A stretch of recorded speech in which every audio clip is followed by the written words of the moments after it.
Hello, welcome to Chinatown. We visited the place to celebrate, to see the atmosphere. Pumunta ng Ontiveros, pumunta ng Binondo sa 168. So, ang ginawa namin dyan ay talagang nagtipon-tipon, tumingin-tingin. Maswerte ng araw na yan kasi hindi mainit. Tapos, hindi pa ganun ka traffic. That is our Valentine's date with my friends Sally and Ate Pichi, and then we head to church to pay respect before we go around see the atmosphere of Chinese New Year.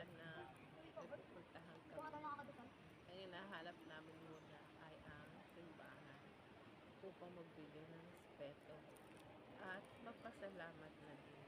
So ito ang loob ng simbahan ng Binondo. Sa ngayon, may nangyayaring binyagan dyan.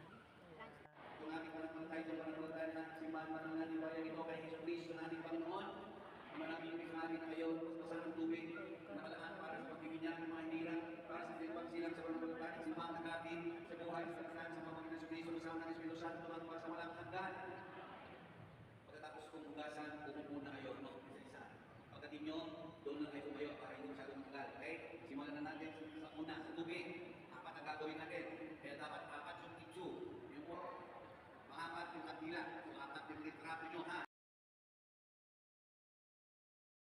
Pagdating namin ng plaza, nakita namin nakabihis ang plaza. Maraming pagkain, hindi talaga magugutom ang mga gustong pumunta. Kasi punong-puno sila ng mga pagkain sa harap ng simbahan. Doon mismo sa may fountain. So yung kami po ay naglakad-lakad libot at nakikiramdam sa napaka-festive mood ng araw na yun.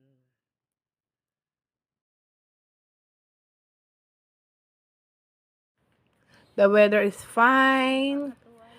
Everything is festive. I love it so much.